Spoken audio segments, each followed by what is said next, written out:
Very good morning student, this is a Hindi subject. So बच्चों, आप लोग अपनी हिंदी की बुक निकालेंगे, ओपन करेंगे पेज नंबर 9। बच्चों, हिंदी में आज हम लोग पढ़ने वाले हैं पार्ट 2, पड़ोसी का कर्तव्य। इस चैप्टर में जानेंगे बच्चों पड़ोसी के क्या कर्तव्य होते हैं। सो आइए स्टार्ट करते हैं। पार्ट 2, पड़ोसी का कर्तव्य। बच्चों, इस कहानी में एक चिड़िया है और चिड़िया का क्या नाम है? चुनमुन नाम है। ओके, और उनके दो छोटे छोटे प्यारे बच्चे हैं। ओके, और किस तरह से ये बीमार हो जाती हैं, तो इनके पड़ोसी में जो रहती हैं वो किस प्रकार से इनकी और इनके बच्चों की सहायता करती हैं। बच्चों, आपको इस कहानी में यही बताया गया है। तो आइए स्टार्ट करते हैं। अरे बाप रे, सूरज सिर पर चढ़ आया। इतनी तेज धूप निकल आई, ज्वर के कारण समय पर आँख भी नहीं खुल पाई।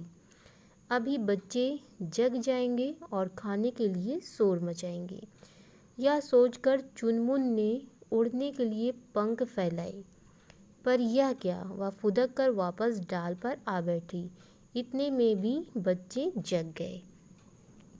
बच्चों, ये देखिए, ये चुनमुन नामक चिड़िया है और ये जब सोकर उठती है, तो ये जब प्रत्येक दिन सोकर उठती थी तो ये अपने बच्चों के लिए जो है खाने के लिए दाने लेकर आती थी।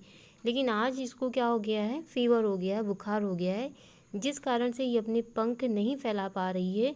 और जब बच्चों ये पंख नहीं फैला पाएंगी तो ये उड़ भी नहीं पाएंगी।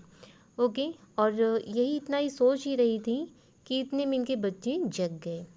रुनझुन बोला, माँ आपको तेज बुखार है ना, आज आप कहीं मत जाइए, यहीं आराम कीजिए। चुनमुन ने कहा, पर बेटा तुम्हारे लिए भोजन कौन लाएगा? रुनझुन कौन है बच्चों?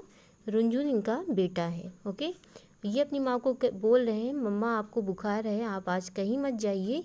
तो चुनमुन ने कहा, बेटा तुम्हारे लिए भोजन कौन लाएगा? मुझे जाना ही होगा। तभी टुन्नू बोला, टुन्नू इनका दूसरा बेटा है, माँ आप हमारी चिंता मत कीजिए, हम भोजन की व्यवस्था स्वयं कर लेंगे। चुनमुन बोली, पर बेटा तुम अभी बहुत छोटे हो, आप आराम कीजिए, हम अभी आते हैं। टुन्नू ने कहा, माँ आप जो है आराम कीजिए, हम लोग भोजन की व्यवस्था कर लेंगे, आप आराम कीजिए, हम अभी आते हैं। यह कहकर दोनों शाखा पर फुदकते हुए आगे बढ़ गए। ओके बच्चों, देखते हैं आगे की कहानी में क्या बताया गया है। तो आप लोग पेज नंबर 10 पे आ जाइए। फुदकते फुदकते वे पड़ोसिन आंटी गुनगुन के पास पहुँचे। चुनमुन के दोनों बच्चे फुदकते फुदकते किसके पास पहुँचे बच्चों? उनके पड़ोस में एक आंटी रहती थी जिनका क्या नाम है? गुनगुन नाम है। और वो उनके पास पहुँच गए।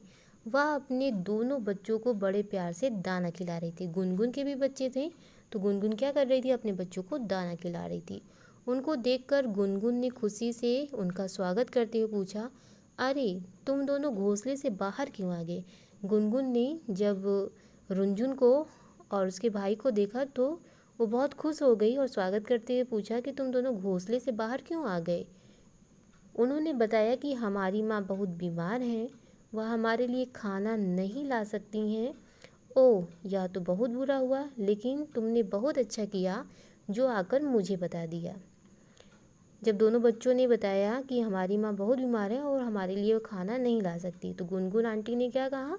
उन्होंने कहा कि ये तो बहुत ख़राब है कि आपकी मम्मा बीमार है, लेकिन आपने बहुत अच्छा किया जो आप मुझे बता दिए। यह कहकर गुनगुन ने उन दोनों को भरपेट खाना खिलाया। फिर कुछ दाने लेकर चुनमुन के पास आई और बोली, लो बहन कुछ खा लो।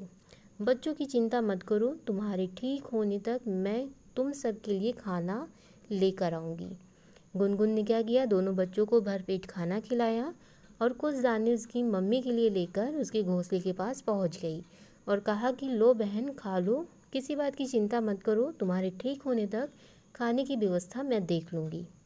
ओके स्टूडेंट, तो आज इस वीडियो में यहीं तक पढ़ेंगे। आगे के वीडियो में जानेंगे क्या चुनमुन गुनगुन से भोजन लेती है, क्या गुनगुन भोजन की व्यवस्था हमेशा के लिए कर पाती है जब तक वो ठीक नहीं होती हैं। तो बच्चों, ये सब हम आगे के वीडियो में जानेंगे। आइए देखते हैं इससे रिलेटेड एक्सरसाइज। बच्चों, आप लोग अपनी हिंदी की कॉपी निकालेंगे, आज की डेट मेंशन करेंगे और बच्चों शब्दार्थ लिखेंगे। एक तरफ आप शब्द लिखेंगे, दूसरी तरफ आप अर्थ लिखेंगे, ठीक है? तो आपको ये शब्दार्थ अपनी कॉपी में कंप्लीट करना है। ओके, कारण, वजह, स्वयं, अपने आप, कर्तव्य, फर्ज, शाखा, टहनी, कष्ट का अर्थ हो जाएगा बच्चों तकलीफ, व्यवस्था, इंतजाम, प्रबंध, और लास्ट वर्ड मीनिंग क्या दिया है बच्चों, एहसान, उपकार। ओके, तो इसे आपको बहुत ही अच्छी राइटिंग में अपनी हिंदी की कॉपी में कंप्लीट करना है। Have a good day.